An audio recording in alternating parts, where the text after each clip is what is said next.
तो अपन पढ़ रहे थे अपनी शॉर्ट स्टोरी रूट्स, तो आज अपन उसके कुछ कैरेक्टर्स को देख लेते हैं। वैसे तो इसमें बहुत से कैरेक्टर्स हैं, बट इसमें जो मेन कैरेक्टर्स हैं, मेन तो वैसे दो ही हैं, बट दो जो साइड कैरेक्टर्स हैं उनका भी थोड़ा इंपॉर्टेंट रोल है। तो एक बार अपन कैरेक्टर्स को देख लेते हैं। फर्स्ट और मोस्ट इम्पोर्टेंट कैरेक्टर है इसमें डॉक्टर रूपचंद जी, जो कि एक काइंड एंड हेल्पिंग नेचर्ड पर्सन थे, यानी कि बहुत ही दयालु और हेल्पिंग मतलब किसी की सहायता करने वाले सहायक किस्म के व्यक्ति थे। ए डॉक्टर ऑफ हिंदू फैमिली, ये हिंदू फैमिली से बिलोंग करते थे और ये पेशे से एक डॉक्टर थे।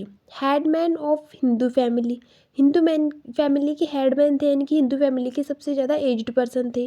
Family doctor of the Muslim family, और ये जो मुस्लिम फैमिली थी उनकी फैमिली डॉक्टर थे, मतलब यदि मुस्लिम फैमिली में यदि कोई डॉक्टर आएगा तो वो डॉक्टर रूपचंद जी आएंगे। नेक्स्ट जो अपनी कैरेक्टर है वो है अम्मा, oldest person of Muslim family. अब जैसे कि हिंदू फैमिली के हेड पर्सन थे डॉक्टर रूपचंद, वैसे ही मुस्लिम फैमिली की हेड पर्सन है अम्मा। वैसे हेड पर्सन अब्बा थे, बट उनकी डेथ के बाद में हेड पर्सन अम्मा बन गई, जो कि मुस्लिम फैमिली की सबसे ज़्यादा ओल्डेस्ट पर्सन थी। Most suffered person of this story, ये जो स्टोरी है यदि आप इसको अच्छे से पढ़ोगे तो आपको पता चलेगा कि पूरी स्टोरी अम्मा और उनको मतलब विभाजन के टाइम पर क्या क्या सहन करना पड़ा था, उन सब तकलीफ़ों के बारे में है। तो ये जो है वो वैसे मेन कैरेक्टर भी है अपनी स्टोरी का, और सबसे ज़्यादा सफ़र्ड यानी कि सबसे ज़्यादा बुरा यदि किसी के साथ होता है तो वो इन्हीं के साथ होता है। And aged Muslim lady, aged है यानी कि इनकी एज काफ़ी ज़्यादा हो चुकी है और ये मुस्लिम महिला हैं।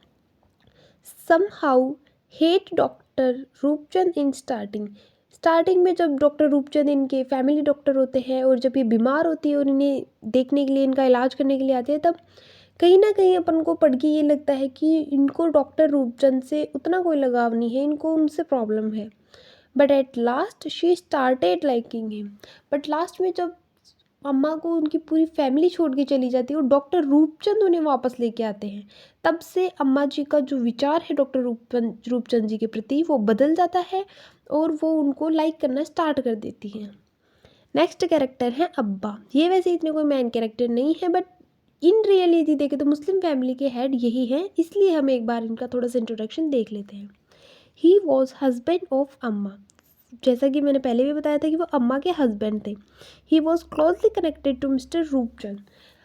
वैसे यदि मेन अपन देखें तो अम्बा और रूपचंद जी, उन्हीं की वजह से इन दोनों की फैमिली आपस में कनेक्टेड थी, क्योंकि सबसे पहले यदि फ्रेंडशिप हुई थी तो उन दोनों की हुई थी, उसके बाद में उनके बच्चों में, फिर उनके बच्चों में, तो आगे तो ट्रांसफ़र हुई है ना, बट स्टार्ट यदि किसी ने किया था तो वो अब्बा और रूपचंद जी ने किया था। At that time he was no more, या फिर अपन बोल सकते हैं वॉज नॉट अलाइव। जब ये स्टोरी लिखी जा रही थी तब वो ज़िंदा नहीं थे, यानी कि उसके कुछ सालों पहले उनकी डेथ हो चुकी थी। नेक्स्ट अपनी कैरेक्टर है Roopchand ji is wife, a very kind hearted lady. Roopchand ji की जो पत्नी थी वो बहुत ही दयालु हृदय की औरत थी। अब दयालु कैसे थी वो अपन को आगे पता चलेगा। took 2 plates of food for अम्मा when she was all alone at home, जब अम्मा को उनके सारे बच्चे वगैरह सब छोड़ के चले गए थे तो उस टाइम पर रूपचंद जी की वाइफ ही थी जो उनके लिए 2 प्लेट खाने के लिए आती है। अब वो दो इसलिए नहीं लाती है कि वो अम्मा, बल्कि दो इसलिए लाती है ताकि वो खुद भी अम्मा को कंपनी दे सके और उनके साथ में खाना खा सके। तो इससे अपन को पता लगता है कि वो कितनी काइंड हार्टेड है, मतलब एक मुस्लिम महिला के प्रति कोई धार्मिकता का भाव नहीं है, उनमें कोई सांप्रदायिकता नहीं है, उन्हें सिर्फ वहाँ पे एक इंसान दिख रहा है जो कि प्रॉब्लम में, ये नहीं दिख रहा है कि वो कौन से धर्म से है। शी टुक फूड विथ अम्मा, और वो ऐसे नहीं है कि वो अम्मा को फूड दे के वहाँ से चली गई, बल्कि वो खुद भी वहीं बैठती हैं और अम्मा के साथ में खाना खाती हैं। She remain there for some time to give company to Amma, और खाना खाने के बाद में भी जब तक अम्मा को थोड़ा अच्छा फील नहीं होता है तब तक वो उन्हें कंपनी देने के लिए वहीं पर रुक जाती हैं। तो इस तरीके से हमें पता चलता है कि यदि सबसे ज़्यादा काइंड हार्टेड इस स्टोरी में कोई है तो वो है रूपचंद जी की वाइफ, और सबसे ज़्यादा सफ़र्ड इंसान यानी कि सबसे ज़्यादा परेशान इंसान यदि कोई है तो वो है अम्मा। आई होप आपको कैरेक्टर्स समझ में आए होंगे। नेक्स्ट पार्ट में पढ़ते हैं इंट्रोडक्शन।